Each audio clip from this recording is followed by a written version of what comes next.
تیرا کلام رہے گا قائم پہاڑ جب نہ رہے خدایا، تیرے منہ کی ایک بات بھی ٹلے گی نہ چاہے کچھ بھی ہو۔ عزیز ناظرین، میں ایاد ظریف آپ تمام دیکھنے والوں کو ہمارے روز کے بائبلی مطالعاتی پروگرام کی نئی قسط میں خوش آمدید کہتا ہوں۔ اس پروگرام میں ہم بائبل مقدس کی تمام کتابوں یعنی پیدائش سے مکاشفہ تفصیلی مطالعہ پیش کر رہے ہیں۔ ابھی ہم یرمیہ کی کتاب کا مطالعہ کر رہے ہیں۔ یہ عہد قدیم کے بڑے انبیاء میں سے ایک کی کتاب ہے اور آج ہم 24ویں اور 25ویں باب کا مطالعہ کریں گے۔ ہو سکتا ہے کہ آپ نے کوئی ڈرامہ یا فلم دیکھنے کے لیے ٹی وی آن کیا ہو تاکہ کچھ ایسا دیکھیں جس سے آپ کا دل بہل جائے، لیکن یہ کوئی اتفاق نہیں۔ خدا آپ کو پیغام دینا چاہتا ہے۔ ہمارے ساتھ آج کی قسط کے مطالعے میں شامل ہوں اور سنیں کہ خدا آپ سے کیا کہنا چاہتا ہے، اور خدا کے پیغام کا آپ جواب دیں۔ اس موقع کو نہ کھو دیں۔ عزیزو، خدا کے کلام سے منہ نہ پھیریں۔ شاید خدا کی آواز سننے کا یہ آپ کے پاس آخری موقع ہو۔ توبہ کریں اور لوٹ آئیں۔ آج کے پروگرام کا آغاز کرنے سے پہلے میں اسٹوڈیو میں آئے خدا کے خادم کا خیر مقدم کروں گا۔ خوش آمدید بھائی یوسف۔ بہت شکریہ بھائی۔ اور اسٹوڈیو میں آئے دیگر مہمانوں کو بھی خوش آمدید۔ بھائی یوسف، یرمیہ کی نبوت کے 24ویں باب میں کیا لکھا ہے؟ اس کا عنوان انجیر کی 2 ٹوکریاں ہیں، اور ہم نے سیکھا کہ یرمیہ نبی نے نہ صرف خداوند کا کلام سنایا بلکہ اس نے تشبیہات کا استعمال کیا، بلکہ اس کی تصویر کھینچی۔ اور 13ویں باب میں ہم نے پڑھا کہ اس نے کتانی کمر بند کو دریائے فرات میں چھپایا، اور جب اس نے واپس نکالا تو دیکھا کہ وہ کسی کام کا نہیں رہا، اور پھر اس نے کمہار کی سراہی کو توڑا اور بتایا کہ خداوند بھی ان لوگوں کے ساتھ ایسا ہی کرے گا۔ یہاں پر انجیر کی 2 ٹوکریاں ہیں۔ 27ویں باب میں یرمیہ نے ان سلطنتوں میں بندھن اور جوے بھیجے جو نبوکد نظر کے خلاف بغاوت کرنا چاہتے تھے، اور میں کہوں گا کہ ہمیں یہاں پر وہ پیغام ملتا ہے جو ہم سننے کے ساتھ ساتھ دیکھتے بھی ہیں۔ خداوند نے اس کو انجیر کی 2 ٹوکریاں دکھائیں، بہت اچھی انجیر اور بہت بری انجیر، اور اس سے مراد قوم کے 2 گروہ ہیں، اور خدا کی نظر میں انسان بھی انہی 2 گروہوں کا حصہ ہے، ایماندار اور غیر ایماندار، نجات یافتہ یا پھر غیر نجات یافتہ۔ صحیح۔ بھائی یوسف، اب میں کچھ آیات پڑھوں گا، اس کے بعد آپ سے سوال کروں گا۔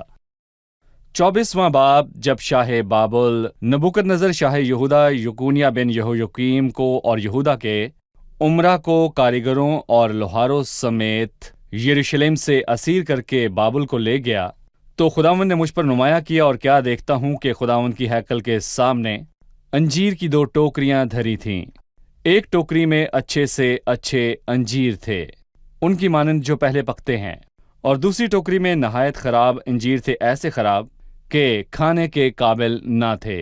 اور خداوند نے مجھ سے فرمایا، اے یرمیہ، تو کیا دیکھتا ہے؟ اور میں نے عرض کی، انجیر، اچھے انجیر، نہایت اچھے اور خراب انجیر، بہت خراب، ایسے خراب کہ کھانے کے قابل نہیں۔ پر خداوند کا کلام مجھ پر نازل ہوا کہ خداوند اسرائیل کا خدا یوں فرماتا ہے کہ ان اچھے انجیروں کی مانند میں یہودا کے ان اسیروں پر جن کو میں نے اس مقام سے کسدیوں کے ملک بھیجا ہے کرم کی نظر رکھوں گا، کیونکہ ان پر میری نظر عنایت ہوگی، اور میں ان کو اس ملک میں واپس لاؤں گا، اور میں ان کو برباد نہیں بلکہ آباد کروں گا۔ میں ان کو لگاؤں گا اور اکھاڑوں گا نہیں، اور میں ان کو ایسا دل دوں گا کہ مجھے پہچانے میں خداوند ہوں، اور وہ میرے لوگ ہوں گے، اور میں ان کا خدا ہوں گا، اس لیے کہ وہ پورے دل سے میری طرف پھریں گے۔ پر ان خراب انجیروں کی بابت جو ایسے خراب ہیں کہ کھانے کے قابل نہیں، خداوند یقیناً یوں فرماتا ہے کہ اسی طرح میں شاید یہودا صدقیہ کو اور اس کے عمرہ کو اور یروشلم کے باقی لوگوں کو جو اس ملک میں بچے رہے ہیں اور ملک مصر میں بستے ہیں ترک کر دوں گا۔ ہاں، میں ان کو ترک کر دوں گا کہ دنیا کی سب مملکتوں میں دھکے کھاتے پھریں، تاکہ وہ ہر ایک جگہ میں جہاں جہاں میں ان کو ہانک دوں گا ملامت اور مسل اور لعن طعن اور لعنت کا باعث ہوں۔ اس نے لوگوں کی بات کی، وہ جو اس ملک میں رہیں گے اور وہ جو بابل جائیں گے۔ اس نے ان کو 2 گروپوں میں تقسیم کیا، اچھے اور برے۔ دیکھیں، میں کہوں گا کہ یہ خدا کی تربیت کے آگے ان کے برتاؤ پر مبنی ہے، اور جب خدا عدالت کرتا ہے تو انسان اس کی بغاوت نہ کرے، بلکہ اسے چاہیے کہ وہ خدا کے فیصلے پر اپنا سر جھکائے۔ गिनती की किताब में लोगों ने उस मुल्क में जासूसों को भेजा, पर वो वापस आकर रोने लगे क्योंकि वो मुल्क तो अच्छा था लेकिन वो उसे नहीं ले सकते थे। और खुदावंद इस कौम से नाराज हुआ। उसने कहा कोई भी उस मुल्क में दाखिल ना होगा। और इसके बाद उन लोगों ने कहा कि आओ हम किसी को अपना सरदार बना लें और मिस्र को लौट चलें। मूसा ने कहा ऊपर ना चढ़ो, ता ऐसा ना हो कि तुम अपने दुश्मनों से शिकस्त खाओ। सो उन्होंने खुदा के फैसले को ना माना, उन्होंने बगावत की और इसके नतीजे में वो दोबारा शिकस्त खुर्दा हुए। पर मैं कहूंगा कि जब खुदावंद अदालत करता है तो उसकी मर्जी को मानना ही हमारा फर्ज है। और मैं कहूंगा कि खुदावंद ने उन लोगों को बाबल की असीरी में भेजा और उनको उनकी बगावत का कुछ फायदा ना हुआ। उनकी बगावत वाज़े है, वो बाबल नहीं गए, इसी मुल्क में उन्होंने रहे। खुदा के फैसले का इनकार किया, उन्होंने चाहा कि जंग करें। ये बुरे अंजीर जी हैं। बिल्कुल सही। बुरे अंजीर जो उस कौम में वाज़े हैं, लेकिन अच्छे अंजीर वो लोग हैं जो बाबल चले गए। जी मैं कहूंगा कि इंसानी सोच के मुताबिक हम समझते हैं कि जो बाबल की सीरी में गए वो बुरे अंजीर हैं और जो उस मुल्क में रहे अच्छे अंजीर सही। हैं, लेकिन ये सच नहीं है। क्योंकि जब आप खुदावंद के फैसले को मानते हैं तो आप अतात करते हैं, तो यूं आप अच्छे अंजीर में गिने जाते हैं। खुदा का हुक्म मानना अच्छा अंजीर होना है। बाइबल मुकद्दस में किस जगह पर उस कौम को अंजीर से तशबीह दी गई है? देखिए मैं कहूंगा कि बहुत बार कज़ात की किताब में ये वाज़ेह हुआ है और यूएल की किताब के पहले बाब की 7वीं आयत में सूरियों के लिए लिखा है कि उन्होंने मेरे पाकिस्तान को उजाड़ डाला और मेरे अंजीर के दरख्तों को तोड़ डाला। इससे मुराद 10 और दूसरे 2 कबीले हैं। नए अहदनामे में लूका की अंजील के 13वें बाब में ये वाज़ेह तौर पर लिखा है कि किसी ने अपने पाकिस्तान में अंजीर का दरख्त लगाया। अंजीर कबीले हैं और पाकिस्तान इसराइल। जब वो 2 कबीले वापस आए तो उन्होंने जनूबी सल्तनत के साथ साथ सारा मुल्क ले लिया। और आखिरी चीज बहुत वाज़ेह है, खुदावंद ने कोहे जैतून पर मुनादी करते हुए ये फरमाया कि अब अंजीर के दरख्त से एक तमसील सीखो। मतलब कि जब अंजीर के दरख्त पर पत्ते लगें तो गर्मी आने वाली है और ये उस कौम के ईमान के बगैर मुल्क वापस जाने के मुतल्लिक है। लेकिन ये मौजूद है। जी इन अयाम में भी ऐसा है। और मैं यहाँ पर ये बताना चाहूँगा कि वो मुल्क वापस गए और उनके लोगों में उमरा और बड़े बड़े नुमाइंदे और बड़े ओहदेदार शामिल थे। पर सवाल ये है कि क्या उन्होंने तौबा की? बेफल हैं। जिस अंजीर के दरख्त पर सिर्फ पत्ते हों पर फल ना हो, उस पर फल कब आएगा? ये फल बड़ी मुसीबत के दौर के खत्म होने पर आएगा। खुदा उनको बड़ी मुसीबत में डालेगा और वो अपने गुनाहों का इकरार करेंगे। उनको ऐसा तंग करूंगा कि जान लें। वो उनको तंग करेगा और लोग तौबा करेंगे और इब्ने आदम को आसमान से आता देखकर उसके लिए मातम करेंगे। इसके बाद वो फल लाएगा और फिर मसीह की 1000 साला बादशाहत में दाखिल होंगे। यहाँ इंजीर से मुराद कौम है। बाइबल मुकद्दस में बहुत से हिस्सों में इसका जिक्र है। जिस इंजीर के दरख्त पर पत्ते हों वो जिंदा होता है, पर मसीह को ना मानने की वजह से वो फल नहीं लाते। जी मुस्तकबिल में मसीह को कबूल करके वो फल लाएंगे। बिल्कुल। भाई यूसुफ, मुझे इस पर अपनी राय दें कि ये नबूवत किस वक्त पर हुई। पहली 2 आयात में लिखा है, जब शाह बाबुल नबूकतनज़र शाह यहूदा यकुनिया बिन यहोयाकीम को और यहूदा के उमरा को ले गया। ये किस वक्त हुआ? जी ये सब सिदकिया बादशाह के दौर में शुरू हुआ और जब यकुनिया असीर हुआ तो नबूकतनज़र ने सिदकिया बादशाह का मुहासरा किया। सिदकिया बादशाह ने 11 साल सल्तनत की और फिर इसके बाद बाबल की असीरी का तीसरा मरहला आया और फिर खुदा ने उनको फिर से तंबी की। कौम की तारीख के आखिर में बादशाही के तौर पर मैं कहूँगा कि खुदा ने उनको बार बार तंबी की और यहूदा के घराने के पास सिर्फ 11 बरस थे कि उस मुल्क में रह सकें। और खुदावन फरमाता है कि अगर तू बाज आए तो मैं तुझे फिर लाऊंगा और अगर तुम इनकार करो और बागी हो तो तलवार का लुकमा हो जाओगे। पर अफसोस के लोगों ने फायदा ना उठाया। यकीनन बाबुल की असीरी के दूसरे मरहले में यकुनिया भी असीर हुआ। पहला मरहला यहोयाकीम के दिनों में, दूसरा यकुनिया के अयाम में और तीसरा सिदकिया के अयाम में हुआ। उनकी असीरी में रहने पर अपनी राय दीजिए। 6 आयत में लिखा है, क्योंकि उन पर मेरी नजर अनायत होगी और मैं उनको उस मुल्क में वापस लाऊंगा और मैं उनको बर्बाद नहीं करूंगा। खुदावंद ने असीरी में भी उन पर नजर की। इससे क्या मुराद है? खुदा की वफादारी اور بے شک وہ لوگ وفادار نہ تھے، پر میں کہوں گا کہ ہمارا خدا سچ میں وفادار خدا ہے۔ وہ کتب بابل کی اسیری کے بعد لکھی گئیں، اور ان کتب میں ہم خدا کی وفاداری کو دیکھ سکتے ہیں، اور میں کہوں گا کہ دانیل کی کتاب میں وہ اسیر ہوئے، پر خدا نے ان پر نظر رکھی، جی اور خدا نے دانیل کو ترقی بخشی۔ وہ مملکت میں دوسرے درجے کا حاکم بنا، اور خدا نے صدرک، مسک اور عبد نجو کا ساتھ دیا، اور آستر کی کتاب میں لوگ اپنی مرضی سے اسیری سے واپس نہیں لوٹے، لیکن پھر بھی خدا ان کے ساتھ وفادار رہا، بلکہ میں کہوں گا کہ خدا آخر تک ان سے وفادار رہا۔ میں کہوں گا کہ انسان کی بے وفائی خدا کی وفاداری کو باطل نہیں کر سکتی۔ صحیح۔ اب ہم 25ویں باب کی طرف بڑھیں گے۔ میں چند آیات پڑھنے کے بعد آپ سے سوال کروں گا۔ وہ کلام جو شاہ یہودا یہویقیم بن یوسیہ کے چوتھے برس میں شاہ بابل نبوکت نظر کا پہلا برس تھا، یہودا کے سب لوگوں کی بابت یرمیا پر نازل ہوا۔ اس نے یہویقیم بن یوسیہ سے شروع کیوں کیا، جبکہ باب کی ترتیب میں یہویقیم کا ذکر یکونیہ کے بعد ہوا، پھر صدقیہ کی بات ہوئی، یہاں یہ ترتیب کیوں نہیں ہے؟ اس کے بارے میں آپ ہمیں بتائیے۔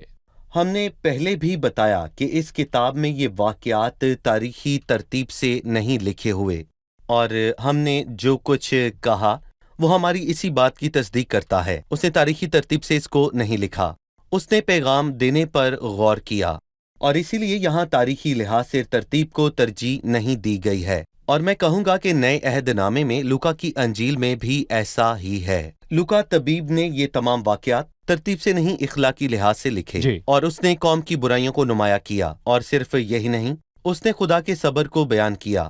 اور اس نبوت کے وقت میں دو بادشاہوں نے سب سے لمبی حکومت کی، اور یہویقیم بہت ہی شریر بادشاہ تھا، جبکہ صدقیہ بادشاہ یہویقیم سے بہت بہتر بادشاہ تھا، پر وہ بہت کمزور تھا، پر یہویقیم بہت ہی شریر تھا۔ صدقیہ کمزور شخصیت کا مالک تھا، اور ان دونوں بادشاہوں نے لمبے عرصے تک حکومت کی، اور انہی کے ایام میں یرمیا نے نبوت کی۔ میرا سوال 9ویں آیت میں سے ہے، دیکھو میں تمام شمالی قبائل کو اور اپنے خدمت گزار شاہ بابل نبوکت نظر کو بلا بھیجوں گا، خداوند فرماتا ہے۔ خداوند نے اس کو اپنا خدمت گزار کیوں کہا؟ خداوند نے شاہ بابل نبوکت نظر کو اپنا خدمت گزار کیوں کہا؟ وہ اس کے لوگوں کو اسیر کرنے کے لیے آیا۔ اپنے خدمت گزار شاہ بابل نبوکت نظر کو، اس کو یہویقیم کو اپنا خدمت گزار کہنا چاہیے تھا۔ اور زبور 119 کی 51ویں آیت میں بہت خوبصورت الفاظ لکھے ہیں، کیونکہ سب چیزیں تیری خدمت گزار ہیں۔ در حقیقت سب لوگ خدا کی ہدایت پر چلتے ہیں۔ کچھ لوگ باخوشی اور اپنی مرضی سے چلتے ہیں، اور کچھ لوگ اپنی مرضی کے خلاف ایسا کرتے ہیں۔ اور پھر بائبل مقدس میں 10 بادشاہوں کا ذکر ہوا جو کہ دراصل حیوان کے ساتھ ہوں گے، یعنی کہ وہ یکدل ہوں گے۔ بڑی مصیبت کے دور میں ایسا بڑی ہوگا۔ مصیبت کے دور میں انسانی تاریخ کے بدترین دن ہوں گے، تب بھی خداوند ان کے دلوں میں ڈالے گا کہ اسی راہ پر چلیں۔ خدا سب پر قادر ہے، اور افسیوں 4 میں لکھا ہے کہ سب کا خدا اور باپ ایک ہی ہے، جو کہ سب کے اوپر اور سب کے درمیان اور سب کے اندر ہے۔ وہ ایمانداروں میں رہتا ہے اور سب کے اوپر ہے، یعنی ان پر بھی قادر ہے جو اس کی نافرمانی کرتے ہیں۔ نبوکت نظر نے خدا کے کلام کو پورا کیا، اور اس نے اس قوم اور باقی قوموں کو بھی اسیر کیا، اور پھر خدا نے نبوکت نظر کو بھیجا تاکہ اس قوم کی تربیت کرے، کیونکہ انہیں تربیت کی ضرورت تھی۔ لیکن یہاں پر میں یہ بتانا چاہوں گا کہ بت پرستی اور ناپاکی بہت بڑھ چکی تھی، سو خدا نے نبوکت نظر کو بھیجا، اور نبوکت نظر نے خدا کے کام کو پورا کیا، اور اسی لیے خدا نے اسے اپنا خدمت گزار ٹھہرایا۔ اور اس کے بعد افسوس، انسان نے اپنی ہمیشہ حد پار کی۔ نبوکت نظر نے سوچا یہ سب اس کا کمال ہے کہ اس نے اس شہر کو بنایا، اور یہ سب صرف اسی کی شان و شوکت ہے، اور اس لیے شہر بابل میں کہوں گا صحیح کہ برباد ہو جائے گا، کیونکہ اس نے سوچا یہ میں نے صحیح۔ کیا۔ اعمال کی کتاب میں پطرس رسول نے مسیح کو قتل کرنے والے یہودیوں کے لیے کہا کہ یہ سب خدا کے منصوبے اور اس کی مرضی میں شامل تھا۔ انہوں نے خدا کی مرضی پوری کی، پر اس سے ان کی ذمہ داری ختم نہیں ہوتی، انہوں نے ظلم کیا۔ صحیح۔ 10वीं आयत है, बल्कि मैं इनमें से खुशी और शादमानी की आवाज़, दुल्हे और दुल्हन की आवाज़, चक्की की आवाज़ और चराग की रोशनी मौकूफ़ कर दूंगा, और ये सारी सरजमीन वीराना और हैरानी का बायस हो जाएगी, और ये कौमें 70 बरस तक शाह बाबुल की गुलामी करेंगी।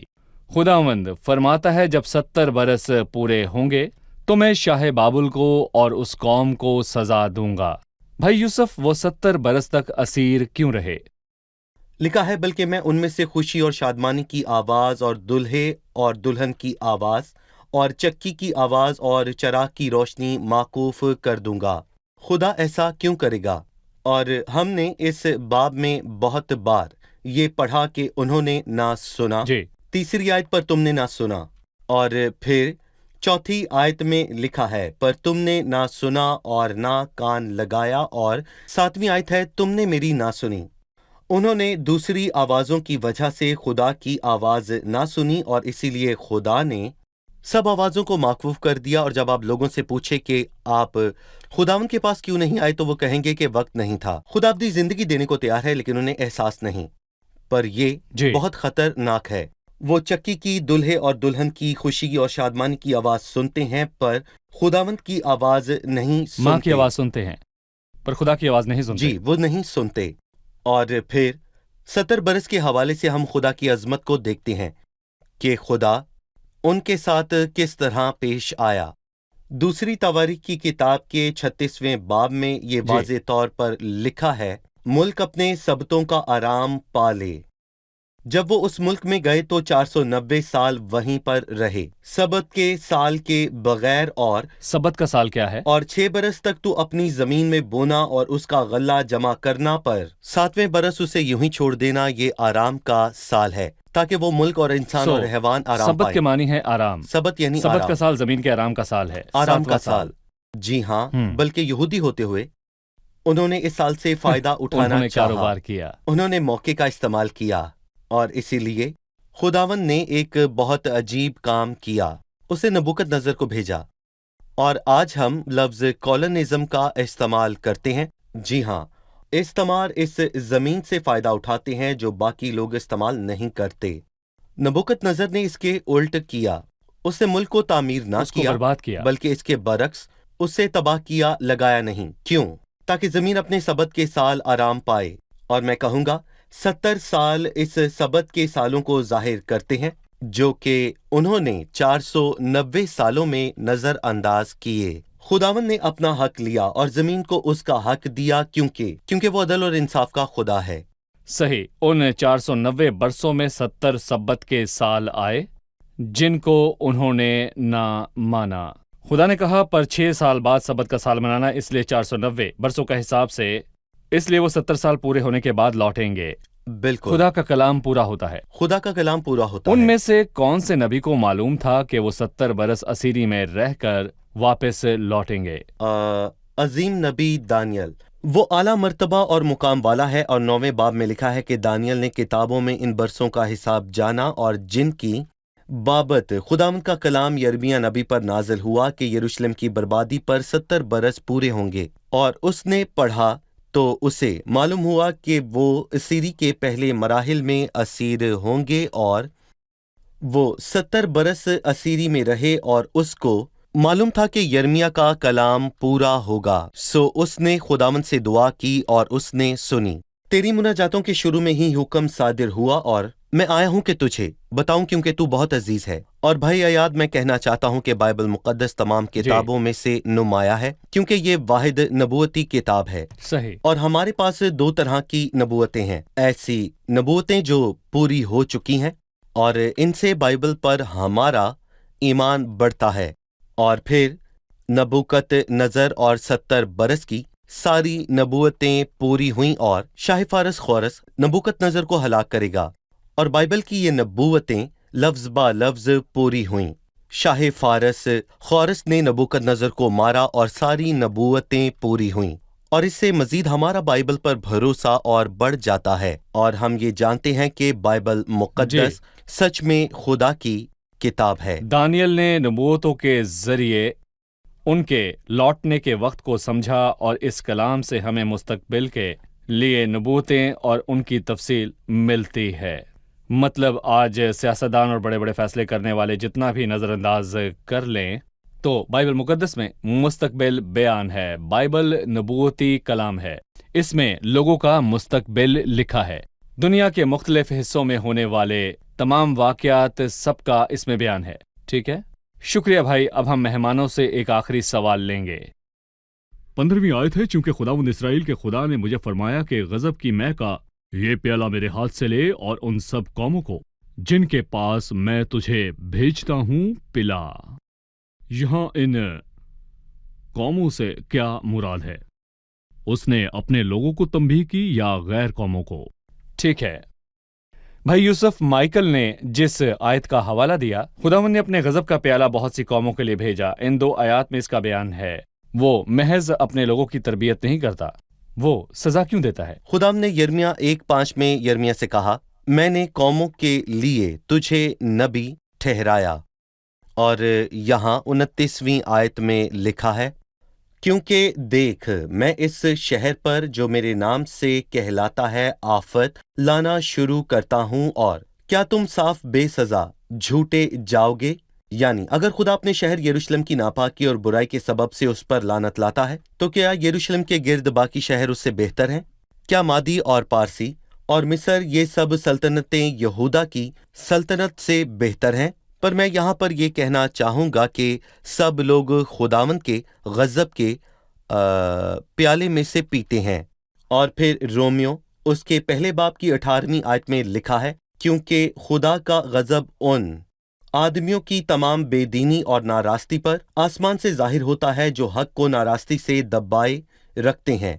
खुदा का कहर अपने लोगों पर भड़का, उसने अपने लोगों से सजा शुरू की, तो बाकी लोग कैसे बच सकते हैं? मैं कहना चाहता हूं कि शाह बाबल ने इन हुकूमतों को खुदा के गज़ब के प्याले से पिलाया। और फिर 26वीं आयत में लिखा है, उनके बाद शीशक का बादशाह पाएगा। शीशक का मतलब बाबल है, और हम जानते हैं कि बाबल तबाह हुआ, वो कदीम से ही बर्बाद हुआ और फिर कभी तामीर ना होगा। खुदा ये गज़ब का प्याला हर इंसान को देगा जो तौबा करने से इनकार करता है, लेकिन एक निजात का प्याला है। इसका जिक्र ज़बूर 116 में हुआ है, मैं निजात का प्याला उठाकर खुदावंद से दुआ करूंगा।